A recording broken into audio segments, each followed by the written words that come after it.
Hour 2 Overdrive continues, brought to you by FanDuel. Bryan Hayes, Doug, Jeff O'Neill, Jamie Noodles McLennan, TSN 1050, your home smart speaker, the TSN app up on TSN 2 all afternoon. Pierre, LeBrun coming up. Leafs coming off a win last night. The Lightning lose to the Rangers, and Mikhail Sergachev done for the year. Gruesome injury last night. Yeah, that was broke ugly. his leg, I think, in 2 different places. It sounded like it's. Yeah, it's tough, and man. fibula. Like, he's only played 30 games this year for them. He's been injured. I think he makes. Does he make $9 million? Eight or nine? I don't think he got that high. I don't think he's one of the. Oh, he got to 8. I'm he got pretty to sure, 8. Trust me. It might be 9. Yeah, I think he's pretty high. But my point being is they might get that cap relief. Like, he can go in LTIR. He makes 8.5. 8.5. Wow. Yeah. Like, he's a really good player, but that's long-term deal. That's more than Hedman, I think. Yeah, Hedman's like 8.25. Hedman's 7.875 for this year and next. Hedman's got 2 Interesting years that Hedman and Stamkos are up back-to-back years. Yeah, back-to-back. And, they just got incredible discounts on those players for so long. 8 years of Victor Hedman in his prime at 7.8. Are you kidding me? Yeah. Like, that guy's still a rock star in the league. He is still an absolute stud. And, that sucks for Sergachev last night. And, that's Tampa, they're in one. They're there with the Leafs in Detroit. And, someone's got to get that 3rd seed. The question is, do you want the 3rd seed? Like in the Atlantic, you want to secure a playoff spot. Beggars can't be choosers. Yeah, first and foremost, but get in. Throw that aside. Yes, get in. Aside. But what comes with the 3rd seed? Florida. Likely starting in Florida against the Panthers. Why the hell not just get it over with and see if you got the stones to play against them? Mm-hmm. They did it to the Boston Bruins, so just see if they got it back-to-back years. See if Bobrovsky can do it. What's the sense of waiting? I agree. There's no way, you can get your breaks like last year where it's like everyone thought the Boston Bruins were going to crush everyone, including myself. I was like, these guys got to win the Stanley Cup after that season. Yeah. But it's like, get it over with. See if you can take them down. But if not, you have the built-in excuse, Noodles, where it's like, they're just too damn good. Sorry, wasn't our year. But I would argue nobody is going to be an easy out in that first round. Because even if you fall down to a wild card spot and you go over and you get the Rangers or Carolina, like those are good teams too. And I don't know how you'd match up against them because you've never played against them for an extended period of time. We know what we've seen in Florida. You know the team, but I like the Rangers. Right now, Philly's in that spot. I think Philly will drop out personally. And I don't know who I slides think in. the Islanders or the Penguins could get in there. Maybe the not, Devils. Maybe not. Maybe Pittsburgh Philly hangs on. But those other two are not slouches either. Like Carolina, I don't know if they get a goalie. If they get a goalie, they might be on. Like they might be on. And same thing, the Rangers, like Jonathan Quick's playing right now. These last couple, Shesterkin's been not really had a good, great year. yeah. But Shesterkin's still Shesterkin. Right, but I think you can spin it both ways. Like Boston last year was a shock, and that is the Stanley Cup playoffs in a nutshell, that you get arguably the greatest regular season team ever. They blow a 3-1 lead and lose. Yeah. Like, it's so unpredictable. It's the nature of a goaltending position where they can make or break you. If a goalie stands on his head, there's really not much more you can do other than pray. Right. Just pray for luck, basically, or your guy has to match it, and that's very difficult to do. But last year was extreme. Boston was great. I think there could be an example of, a team or two in the West where you say that's a great team. But as much as you say, yes, it's not an easy out, valid, but it may not be a hard out, if you know what I mean. Like, these are not monster teams. Right. Like, you know what I'm saying? Like, they're a good team. They shouldn't terrify anybody. Like, even this rendition of the Bruins, really good. You know what you're going to get. Shouldn't be terrifying. Like, it's I don't think anybody terrifies anybody right now. Exactly. I think when a team heats up, like mid stretch of the Edmonton Oilers streak, you're like, man, I wouldn't want to play them right now. Mm-hmm. LA Kings, beginning of the season, wouldn't want to play them right now. Colorado on their heater, wouldn't want to play them right now. Over the 82 game, they've gone ups and downs, and you're like, nah, They don't scare me right now. Whoever gets that game together come playoff time is just the team that's going to win the cup out of those 7 or 8 teams that have the quality players. The only team who hasn't had that, I mean, I don't think Boston's had a real dip. No, Vancouver hasn't had a dip. No, they haven't. At all. But again, and I love what Vancouver's done. I like the way they're built. But if they lost to But they're not Edmonton battle-tested yet. Really. Exactly. Would it be shocking? This No. current form of this group, but they're still a hell of a team. Absolutely. Yeah. Right, but they're not the 85 Oilers. They're not the 78 Montreal Canadiens. You know what I mean? Like, it's not possible to have that in a 32-team league with a salary cap that hasn't moved. You know, it's the NBA is the same thing. There's no great teams in the NBA. Yeah. So chances are you're going to see some upsets, or it is going to be who gets hot at the right time. Maybe we'll see in a cup final. Yeah. Here's Pierre LeBrun, our TSN Hockey Insider, joining us here on the Maple Toyota Hotline. Do you have the same assessment, Pierre, in terms of parity in the league right now and trying to gauge who's the best team and who's got a best chance to win a Stanley Cup?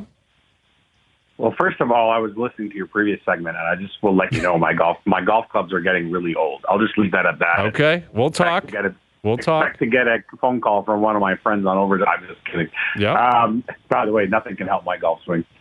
No, okay. In fact, yeah, thank you.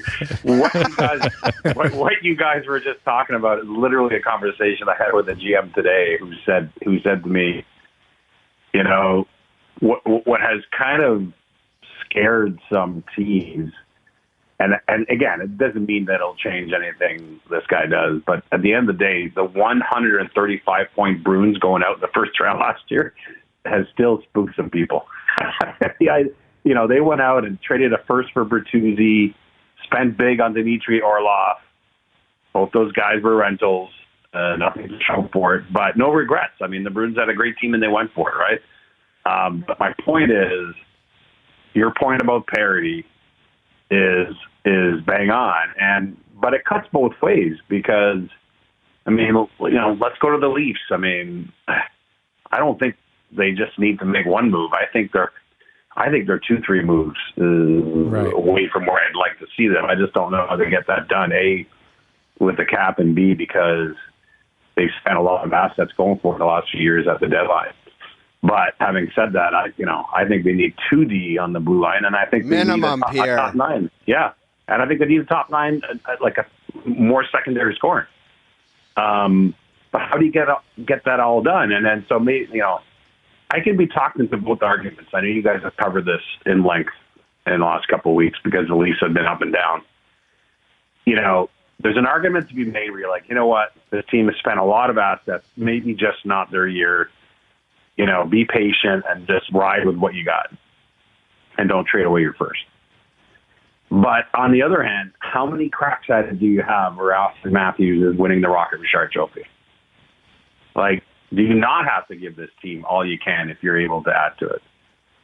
So, you know, and maybe at the end of the day, the answer lies in between, where maybe it's not giving out your best possible assets to upgrade, but it's also not sitting on your hands. It's trying to do something, you know, that's measured, that can still help this team, and yet not feel like you gave everything away again for one round or two. Yeah, it's just strange the way prices are, you know, being assessed at this point. Like right. Monahan's a good player. He's not a superstar anymore. He's a second-line guy, and they give up a first-round pick.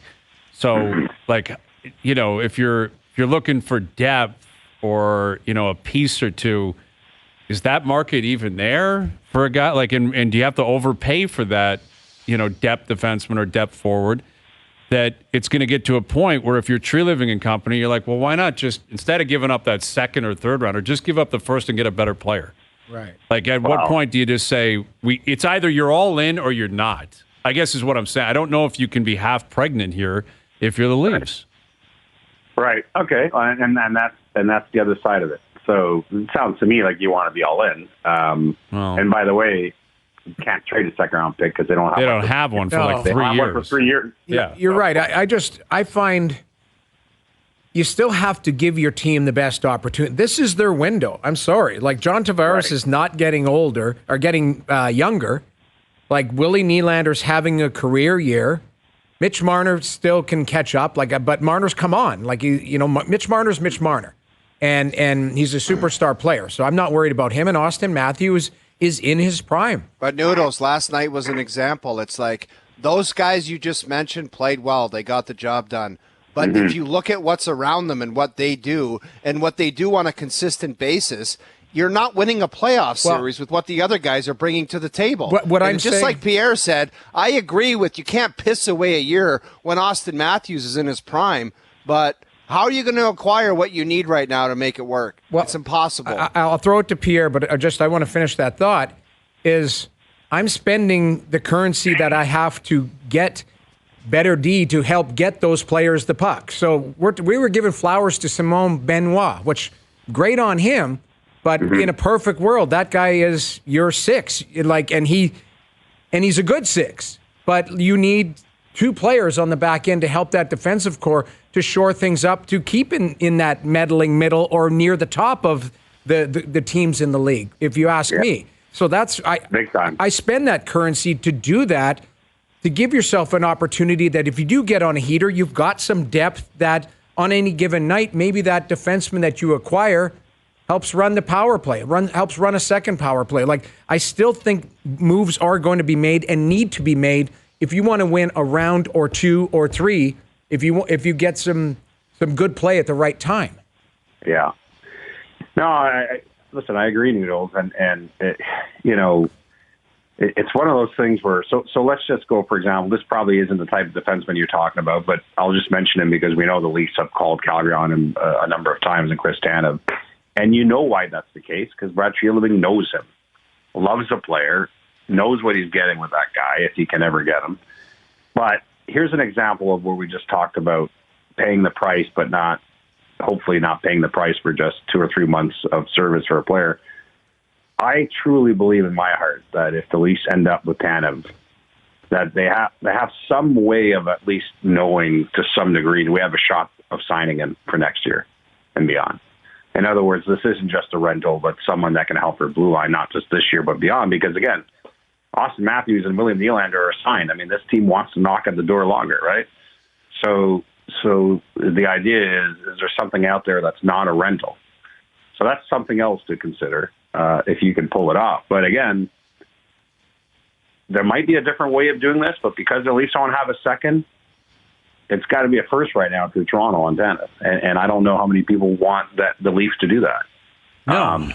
I don't. I mean, maybe there's a player way to do it, roster-wise or prospect-wise, but the Leafs aren't the deepest team in terms of prospects either. Well, and that's the elephant in the room, and that's what I keep coming back to, because people keep saying, you guys have just said it, like, well, they're in their prime, and Tavares isn't getting any younger, and blah, blah, blah. Right.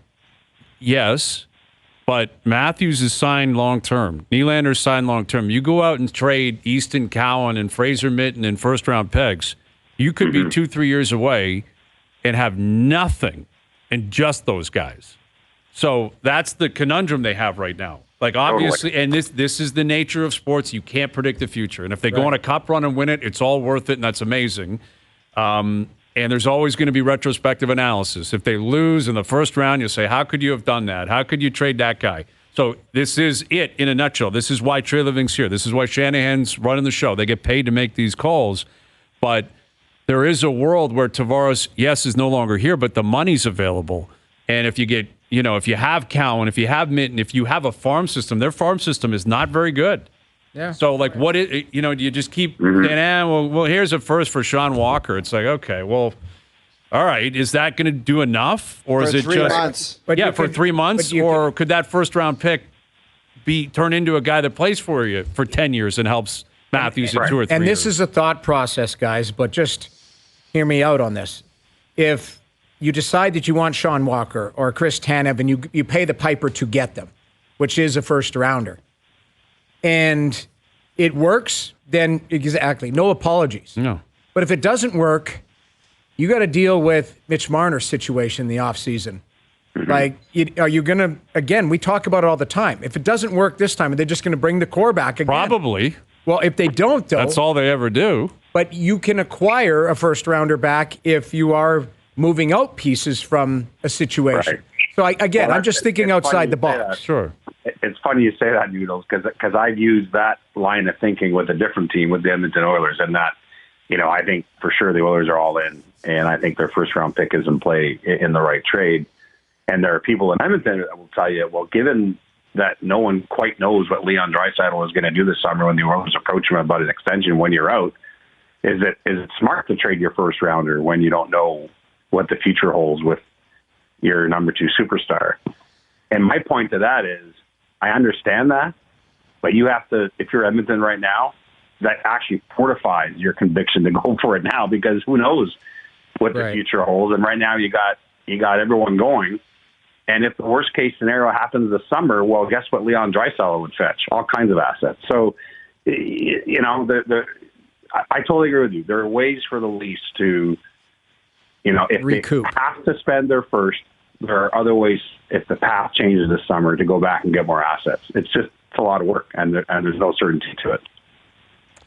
With Pierre, LeBrun, our TSN Hockey Insider, and the reality is they had a chance to address a lot of that summer, and as of now, those moves haven't worked out.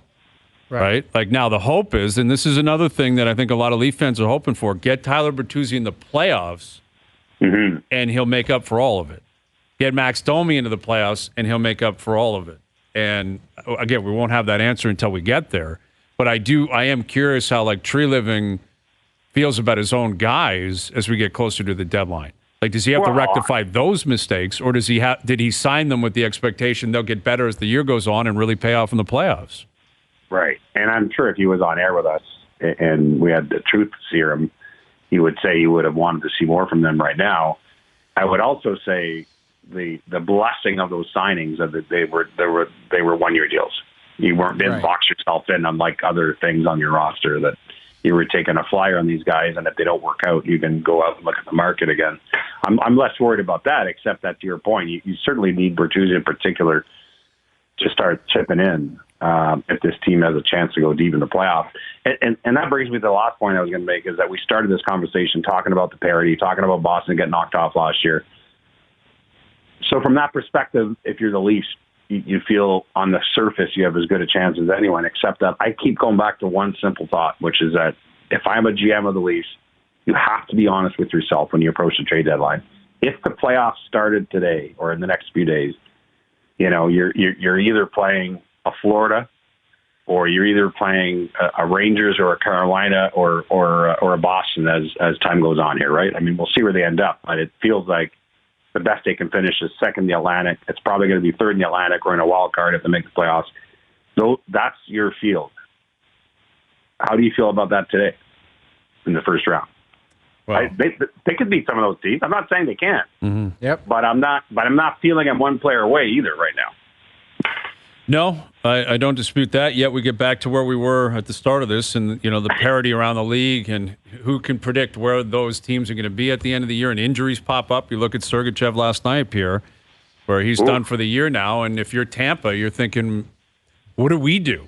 Like, they're having the same discussion, but they've won their cups, which makes it, I think, a much less pressure-packed decision or anxiety-filled decision, because they've been there and they've done that and they've won. But Stamkos is up after this year. Sergachev's now done for the year. They're barely in the playoffs. Like, how would you predict Tampa's, course of action the rest of the way?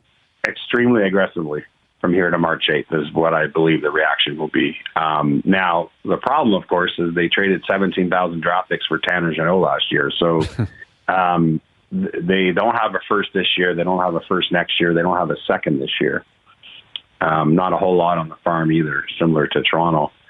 So Julian Breezeboy, the GM, will have to be creative, but he has shown to be just that. I mean, whenever you think, Tampa can't really do anything, then they do something. So I'm never going to count out that front office. But the one thing they do have is cap room for the first time in ever, because Sergachev counts $8.5 million against the cap, and now they got $8.5 million to play with. Hello. Mm-hmm. I mean, you give Julian Breezeboy $8.5 million, you might find a way to be creative. And so I think what that does, they were already looking, I think, to pick up a D, by the way, guys. I don't know to what level of player they could have added. It was probably more of a third pairing guy. Now, I mean, they're in the market. It just happened, so they probably haven't even made their calls yet. But I suspect you'll start hearing over the next week or two that they're in the market for all the names that we've heard about that are on the top end of the D market, because they should be. There's nowhere in the conversation in the Tampa Bay Lightning, given all the draft picks they've traded the last few years, is let's just turn the page on this year and come back next year. Are you nuts?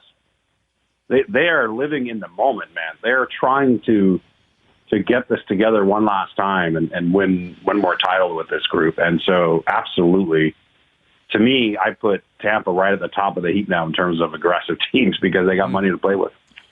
Yeah, I guess why not? Makes sense. I guess, again. They'll get Tanev. Yeah, they'll find a way. They'll get Tanev, Hannafin, Blake Coleman will go back. they'll be for a 7th rounder in 2028. Best team in the league by playoff time. But yeah, we'll see. I mean, listen, they got to get in Detroit. You got Stevie Yzerman, who's kind of in a different position than he's been in at any point in his tenure there. Right, he's been there for a number of years. They haven't been very good, but now they're in a playoff spot. I would think he'll be active, and he's probably got the assets to do it, right? Like, if he wants to make moves, he can make them.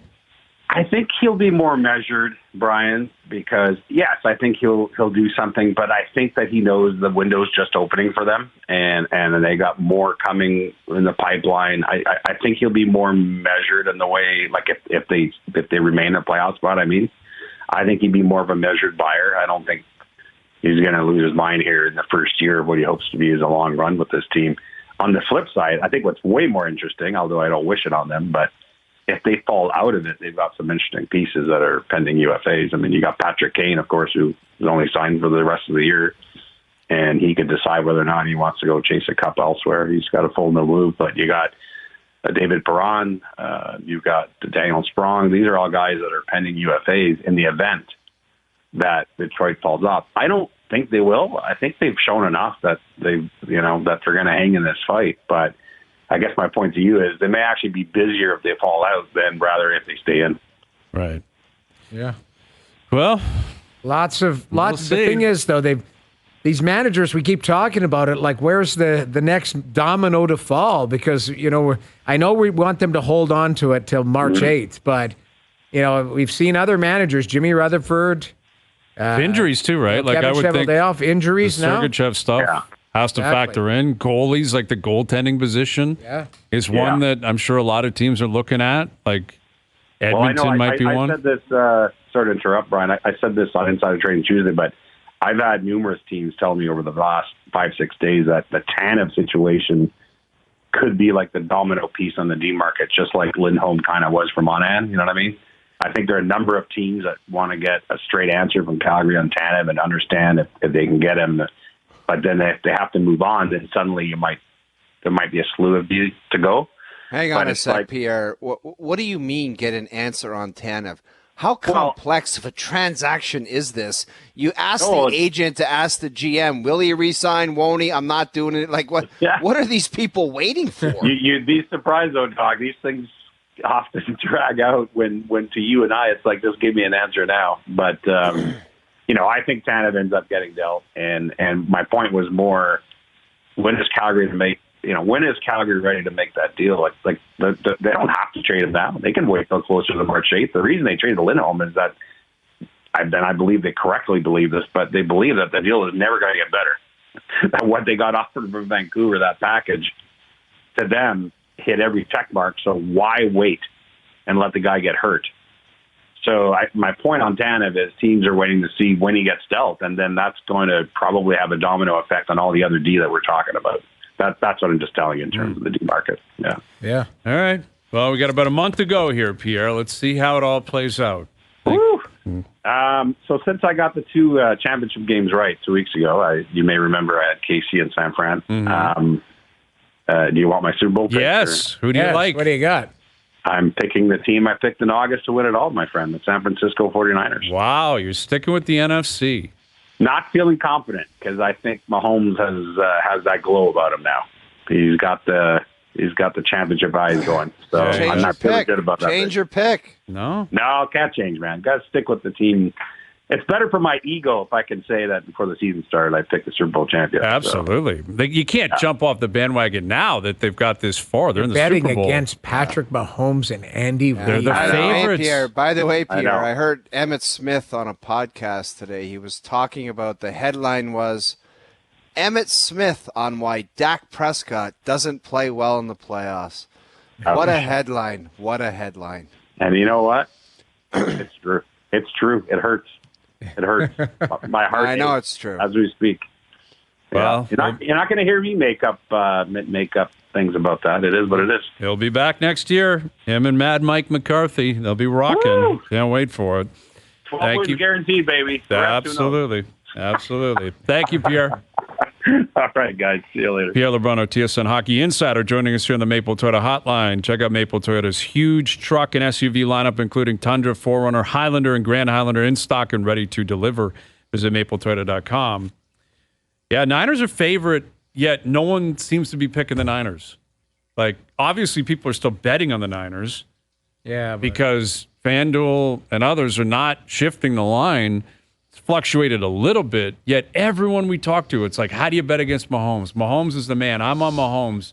Jake Delhomme yesterday. It's like, I gotta have Mahomes. What if Mahomes just lays an egg?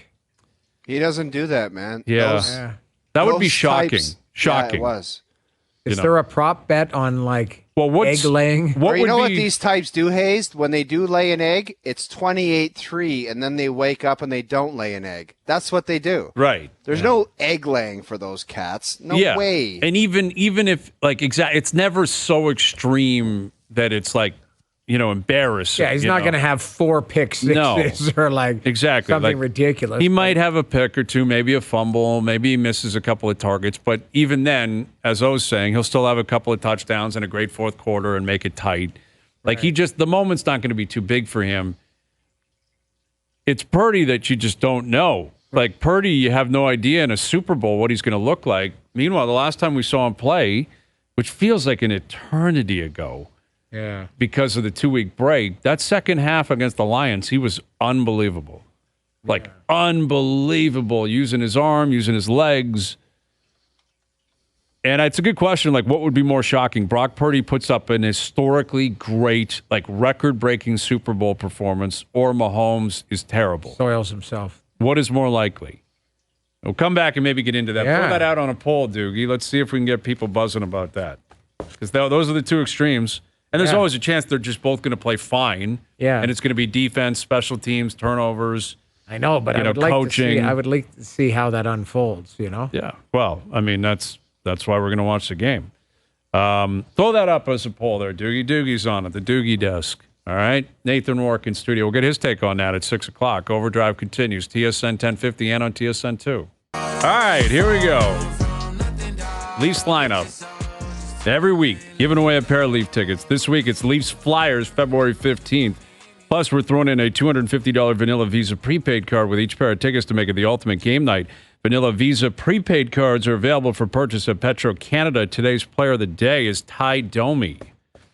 Ty Domi, who was never a Flyer, but did almost fight a fan who fell into the box in Philly, which has got to be one of the more famous Leaf moments of the last 30 years. Of course. I wish that Kevin Collins would have let him pound on that guy.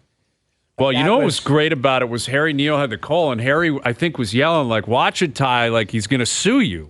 Which is, again, what's so backwards is the guy falls into the box being a hero, but it's... Oh, he didn't fall in. He climbed in. He tried to climb in and fell through it because he was a great grinder. He broke the glass. Yeah, basically. he broke I don't think he was trying to get in. I think he was trying to be a hero and make it look like he was... And he was heavy, and he broke through the glass. Absolutely. That's what happened. And then Ty decided to give him a little face rub, a couple of pops, and then Kevin Collins jumped into the penalty box to break it up. I would have liked Ty to have...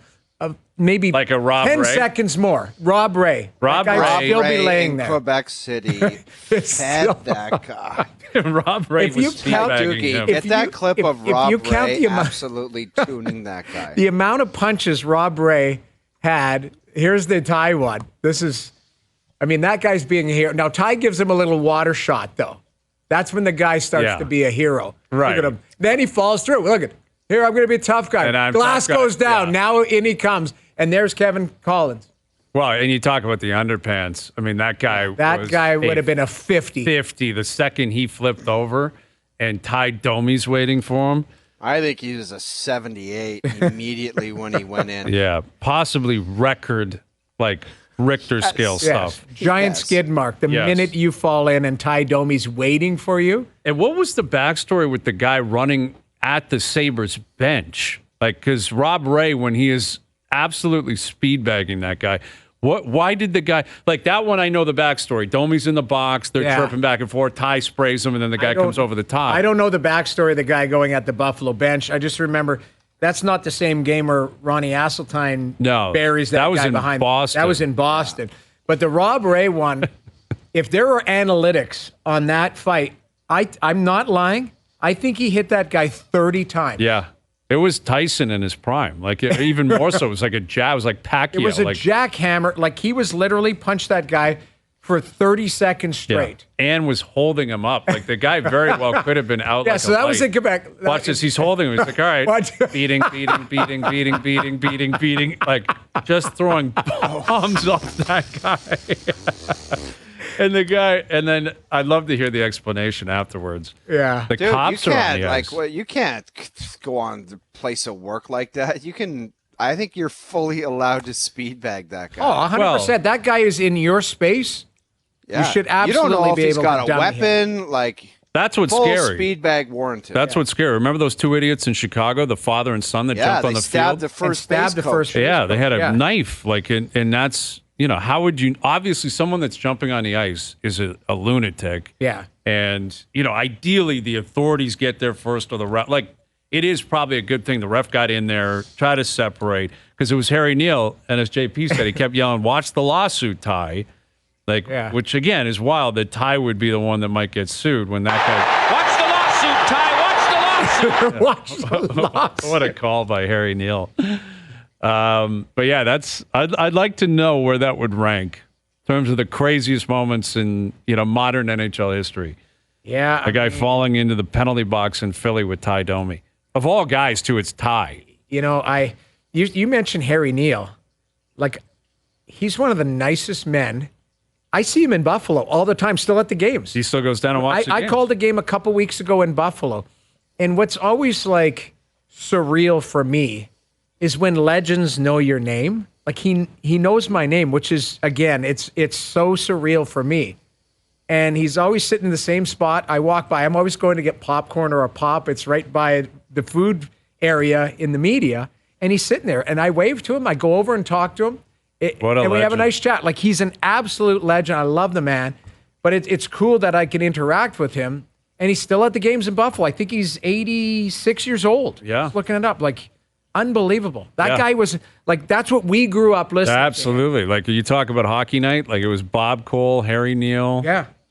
Absolute legend. Yeah. Like, Coach, he's a Toronto guy, too. Like, he grew up not far from where I grew up. And he's great. That was a lot of fun, like, just to, because he's just, obviously, you just think of him as the broadcaster, but just regular conversations on the road, in the hotel. Yeah. It's just great to be around Harry Neal all the time. It's somewhat surreal for me. Like, when you walk by him, like, you're like, that's Harry Neal. Yeah. And you're having a stop and chat with him, and you're BSing about the Sabres or whatever. Like, I'm calling Ottawa games, so he's talking about Ottawa and stuff. Like, it's pretty neat to see that they're still around, like that, and really well embraced. Absolutely, too. As he should be, Harry Neal. Yeah, legend. Well, absolute legend. But him on that call is so hilarious. Great because, call. Like, I don't know if we've ever talked to Ty about it. Like, what was Ty's version of it? Well, I mean, he's spoken about it publicly, but that's a good question. I mean, obviously, he didn't know who the guy was, and I don't know what the guy said to provoke Ty to give him the water bottle. Ty gave him a blast of water, but I feel like Tuck started that all because Tux was getting dragged off the ice, so it probably was him. I feel like Tuck started it, and then Ty's like finishing it there. Probably, like, because if you saw the video, there's a ref dragging Tucker off the ice. Yeah, so he probably did something. Yes, and then it's Ty and this guy who falls through the glass, and then the guy was being such a tough guy, and then he falls through, and he's like, "Oh, it's panic time, man!" Like, literally, yeah, panic time. And I guess. Someone tweeting in saying the guy on Boston, that was the guy chasing Bill McCreary. Okay. That was the one in Boston. But JP's saying the one in Quebec City with Rob Ray and the Sabres was like a fan bet. How mad would you be at your buddies? Like, obviously, that's self-inflicted. You're an idiot. But if your buddies are like, I'll give you $100 if you go and say hi to Rob Ray. And Rob Ray hits you with 30 haymakers. Just speed bags you into a different dimension. And you're like, where's my 100? Yeah. Where's my $100? Like, that is a dare. Like, yeah. if you and a drunk tank. field. Like, you're probably going in jail. You're probably kicked out of the rink for life, I would think. That should be a lifetime ban. I don't know. Unless they're like, hey, we feel sorry for you. Here's tickets. You can come back tomorrow night. Well, who knows? Like, exactly. Like, you're right. Like, could Rob Ray get in trouble for excessive force? But we've never asked Rob Ray. We've had Rob Ray on the show a bunch of times. He and Ty Domi must have fought 25 times. Because they fight in junior all the time. Yeah. I'm pretty sure, I know Ty was in Peterborough. I don't know where Rob Ray played, but I'm pretty sure they fought like at least a handful of times in junior and then carried it over to the NHL. And they had to have fought 12 or 15 times in the NHL. There's that hockey fight. What is it? Hockeyfights.com and the websites that that track it. Be interesting to see who has fought each other the most. Look that up, Doogie, if you can. Like, I feel like, if we talk to our buddy Kelly Chase, like Chaser would probably be like, I fought that guy 15 times. Right. Like, every tough guy has one guy that they're like, I fought that guy a million times. I would say Ty. I would not be surprised if it was Ty and Rob Ray. I wouldn't be sure. It seemed like every single time they played, they were fighting. Like, Ty's got the most fights in NHL history, I believe, with 303. So chances are it's Ty. Like, Ty and Bashir fought a bunch. Either. No, that is, honestly, 50 and 39 is more up for grabs. 92 in a season. Like, there's certain records that will just never be broken, and 303 fights it's never going to be touched. Like, no one's ever fighting 304 Ryan Reeves times. has had a long career. I don't even know how many fights he's probably had. 70. Struddy had 100, and Struddy had a long career. Yeah, and he's had a third of the amount of fights as Ty Domi.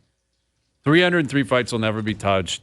Right. Who was it? Glenn Hall that started like 500 games in a row or something. That's not going to be touched. There is zero chance that is happening ever again in sport. In sport. That's the thing. Like, certain sports do have, like, there's obviously records that are revered and records you look at, and the idea of them being caught would be cool, and you want to keep the hope alive. Like, I can't imagine there's a scenario where we see someone score 93 goals in a season. But who knows? Maybe in 200. Not a chance in hell, dude. But maybe in 200 years, the game is 3-on-3. Who knows? I don't know. And maybe the records just don't hold up the same way. But I can guarantee you, 304 fights by one guy will never happen.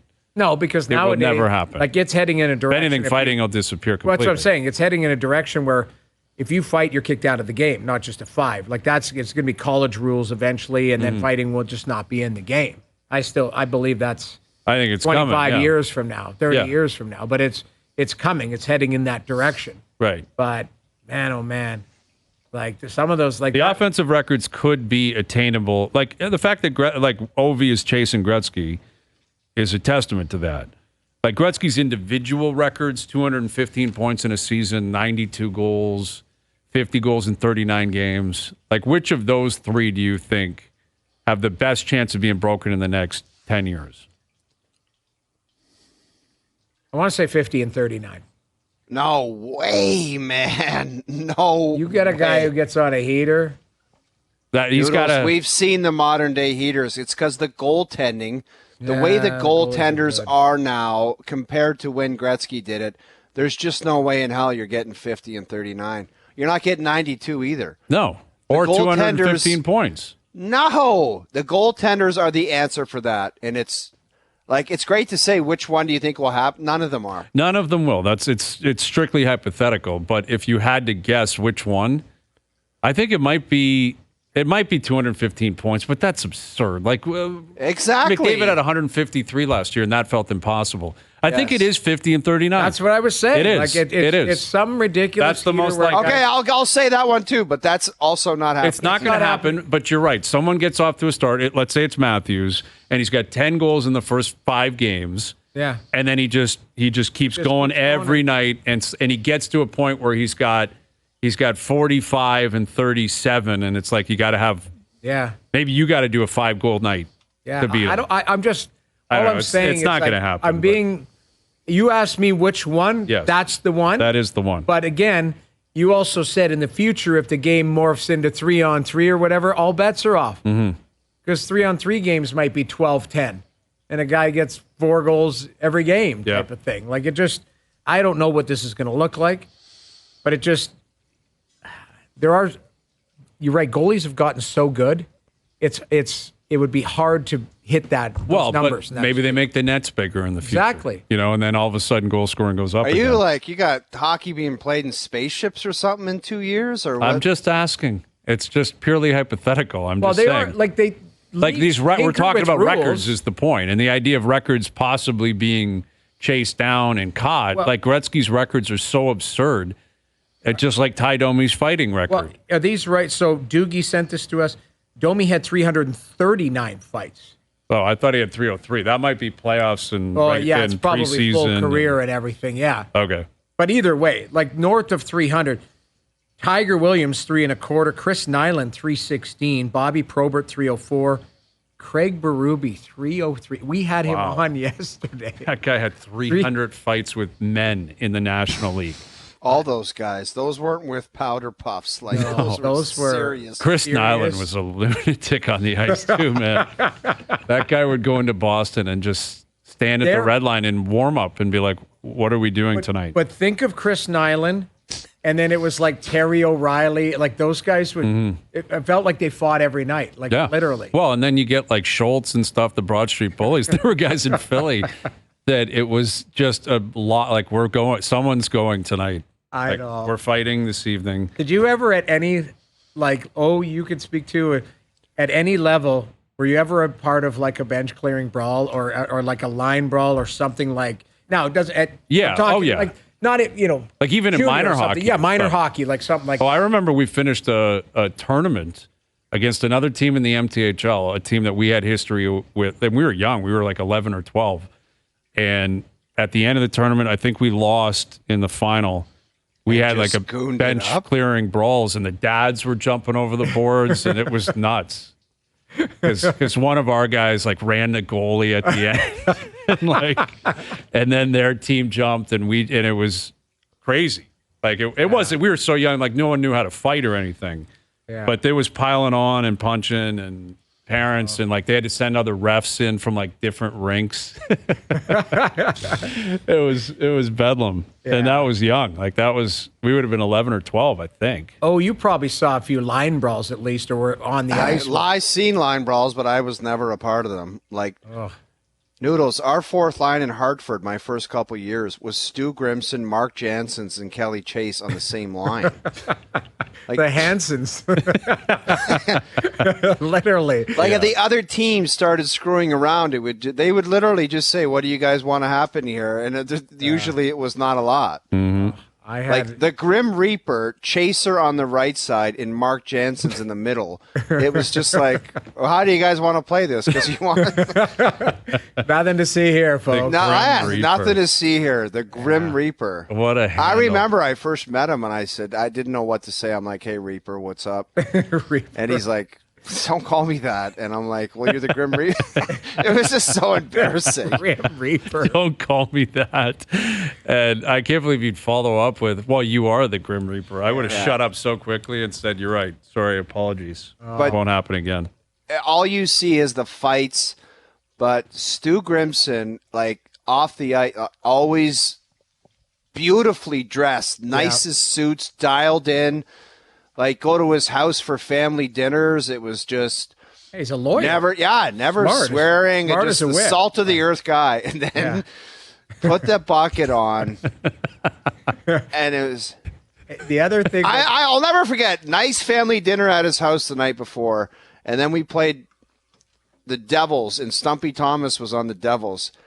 And Stu stood up, and Stumpy was coming back to the bench, and he said, "Stump, if you ever do that again, I'll shove your stick right down your throat with expletives." And I'm like, I just had turkey dinner with that guy at his house, hit the fam jam, and everything was smooth sailing. And he played for keeps, that guy. No, there's no questioning that. Yeah. All right, Nathan Rourke coming up. He'll be around the table at 6, and arbitration coming back to OverDrive. We're looking forward to that at 6:30. OverDrive continues, TSN 1050 and on TSN 2. There is some negatives to having teammates like the Grim Reaper. Like, we got dummied in Montreal, and next day, Paul Maurice is like, only one drill. Center ice, I'm dumping it in. Form 2 lines in battle drills. Oh, no. And I'm 10 deep in the line, and I'm doing the countdown, and I'm like, it's Grim Reaper. And like the fourth line fighters are like, they're going to send a message that what the hot shots are doing is not good enough, and they will just destroy you in practice and like send the message. And I'm looking and I'm like, okay, Paul Ranheim, this guy, that Grim Reaper is matched up with me. And I don't know what happened, but he wanted to just kill me, and Chaser had to come in. I literally am skating around out there. I think it might have been I took the puck from him and scored a goal, and he wanted to kill me. And Chaser broke it up. And I just remember saying, like, I got the Grim Reaper in practice chasing me around at a practice rink in Montreal. And I was actually pissed off because I'm like, this is nonsense. This is practice. And I got a guy that's 6'5", that wants to kill me. But we ended up going, he took me to dinner that night. Yeah, it's all good after a couple hours. But in the moment when you look over there and see 32 chomping at the bit, it's not cool. Well, and you've said this before, and Stars have said it before. It's like, you got to be careful. You can't embarrass him. No. Or else he's going to kill you. You said that story about Chaser where you made him keep doing the bag skating. He punched me in the head in Anaheim. Yeah. He skated by and punched me in the head. Well, I've seen Chaser and the Grim Reaper want to kill Paul Maurice because a lot of times he'd blow the whistle after a drill and he forgot the fourth line to let them go.